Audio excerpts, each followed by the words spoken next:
ભાજપના જ વડોદરા જિલ્લાના 5 જેટલા ધારાસભ્યએ મુખ્યમંત્રીને પત્ર લખ્યો અને એવી વેદના વ્યક્ત કરી કે છેલ્લા 30 વર્ષથી ભારતીય જનતા પાર્ટીનું શાસન છે, એક હત્તું શાસન તાલુકા જિલ્લા પંચાયતથી લઈને મહાનગરપાલિકાથી લઈને ગુજરાત સરકાર, દેશની સરકાર ભારતીય જનતા પાર્ટીની હોય અને શાસક પક્ષના ધારાસભ્ય તરીકે અમારી રજૂઆત અમારા કલેક્ટર નથી સાંભળતા, જિલ્લાના જિલ્લા વિકાસ અધિકારી નથી સાંભળતા, કમિશનર નથી સાંભળતા, એસપી નથી સાંભળતા, એવી આજે એમણે રજૂઆત કરી, એક પત્ર પાઠવ્યો।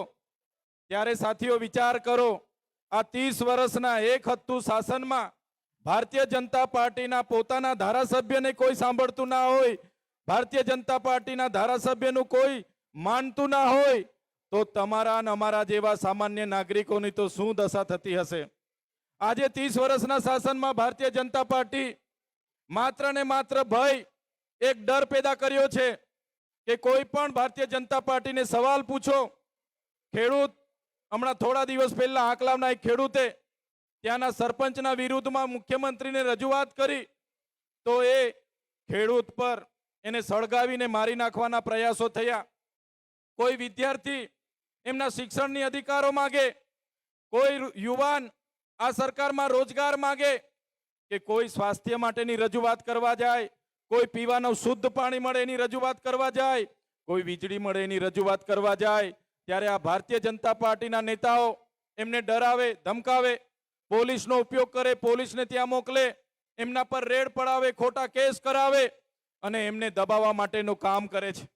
આજે આપણી વચ્ચે શ્રવણભાઈ જોશી નથી, એનું અમને દુઃખ છે। જે શ્રવણભાઈ જોશીએ એમના સમાજ માટે અવાજ ઉઠાવ્યો, સુરતની જનતા માટે અવાજ ઉઠાવ્યો, સુરતની જનતાને સુવિધા મળે એના માટે અવાજ ઉઠાવ્યો, ત્યારે આ ભારતીય જનતા પાર્ટીના નેતાઓને ગમ્યું નહીં અને શ્રવણભાઈ જોશી પર ખોટો કેસ કરીને એમને જેલમાં મોકલ્યા છે। પણ સાથીઓ, શ્રવણભાઈ જોશી એકલા નથી, શ્રવણભાઈ જોશી સાથે આમ આદમી પાર્ટી, પૂરી ગુજરાતની પાર્ટી ઊભી છે। તમે જોયું હશે, અમે પણ અમારા વિસ્તારના લોકોના અવાજ બનીએ, ત્યાંના યુવાનોને રોજગાર મળે એની વાત કરીએ, ત્યાંના ખેડૂતોને સિંચાઈના પાણી મળે, પાકના ભાવ મળે એની રજૂઆત કરીએ, આદિવાસીઓ માટે બોલીએ, વિધાનસભામાં સરકાર સામે બોલીએ અને આ ભારતીય જનતા પાર્ટીની સરકારને ગમે નહીં। મને પણ 2 વખતે મારા પરિવાર સહિત એક વખત અને મને એક વખત જેલમાં નાખ્યા। જેલમાં અમને પણ ડરાવવામાં આવ્યા, અમને પણ કહેવામાં આવ્યું કે તમે ભારતીય જનતા પાર્ટી સામે કેમ બોલો છો, અમારા મુખ્યમંત્રીને સવાલ કેમ કરો છો, અમારા અધિકારીઓ સામે કેમ બોલો છો, અમારા સાંસદ સામે કેમ બોલો છો, તમે આદિવાસીઓ માટે કેમ બોલો છો, અને તમે આ બધું બોલવાનું બંધ કરશો તો તમને જેલોમાંથી છોડીશું, તો તમારા પર ખોટી એફઆઈઆર નહીં થશે। ત્યારે પણ અમે કીધું હતું, આમ આદમી પાર્ટીના જે પણ હશે, એ ચાહે ચૈતરભાઈ વસાવા હોય, એ ચાહે શ્રવણભાઈ જોશી હોય, એ ચાહે ગોપાલભાઈ ઇટાલિયા હોય, એ અમારા રામભાઈ હોય, એ અમારા પ્રવીણભાઈ રામ હોય, રાજુભાઈ કરપડા હોય, એ ગુજરાતની જનતાનો અવાજ બનવા વાળા લોકો છે। તમારી તાનાશાહી સામે અમે ડરવા વાળા લોકો નથી। અમે તમારી તાનાશાહી સામે લડીશું। 30 વર્ષના શાસન દરમિયાન તમે માત્ર ને માત્ર સામાન્ય જનતાને હેરાન કરી છે, પરેશાન કરી છે, પોલીસનો ઉપયોગ કરીને ડરાવવા અને ધમકાવવાનું કામ કર્યું છે।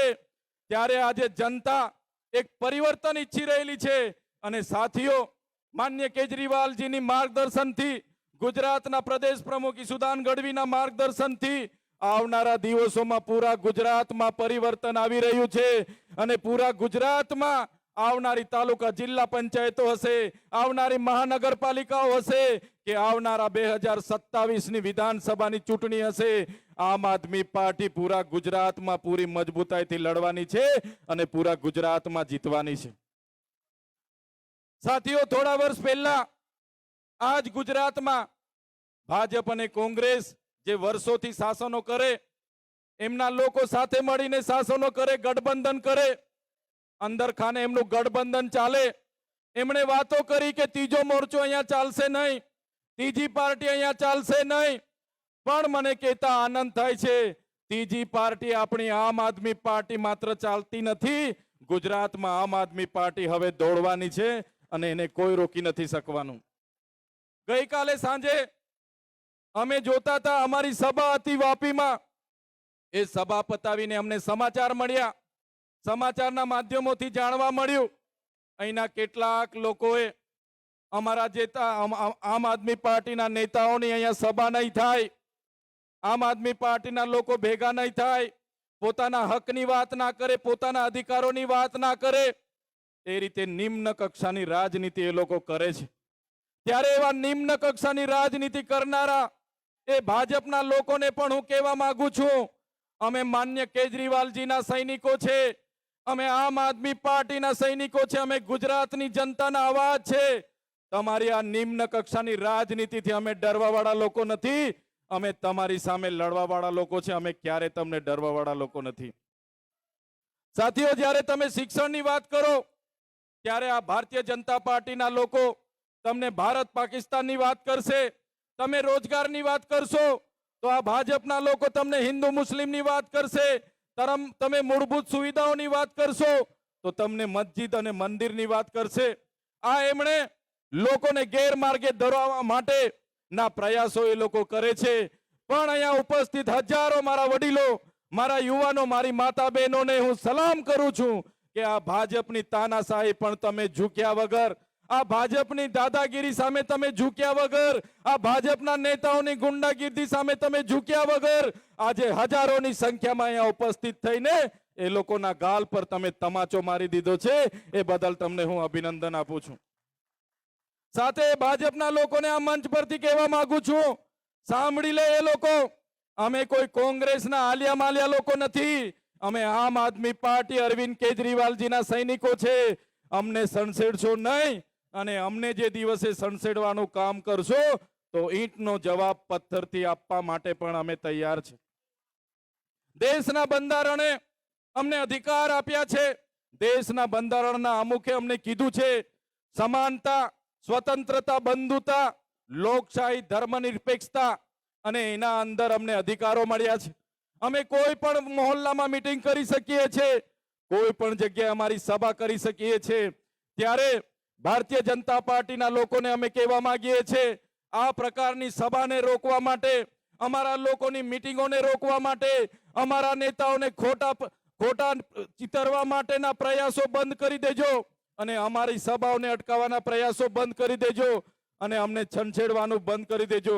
નહીં તો અમારા લોકોને છંછેડવાનું કામ જો તમે કરશો, અમારા લોકોની સભાઓને અટકાવવાનું કામ કરશો, તો આવનારા દિવસોમાં પૂરા ગુજરાતમાં સરકારની સભાઓને પણ અમે અટકાવીશું. સરકારના એક પણ કાર્યક્રમો અમારા વિસ્તારમાં થવા નહીં દઈએ.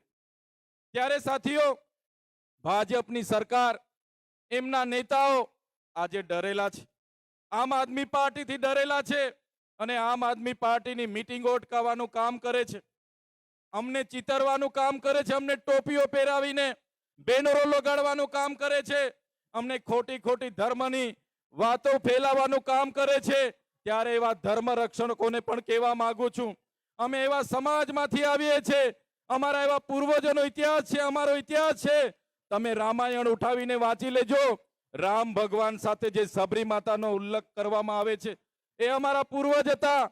તમે મહાભારતનો ઇતિહાસ તમે વાંચી લેજો, એમાં જે એકલવ્ય છે, એમાં જે નિષાદ રાજા છે, હનુમાનજીનો ઉલ્લેખ થાય છે, સુગ્રીવજીનો ઉલ્લેખ થાય છે, એ અમારા પૂર્વજ હતા. તમે મહારાણા પ્રતાપનો ઇતિહાસ વાંચી લેજો.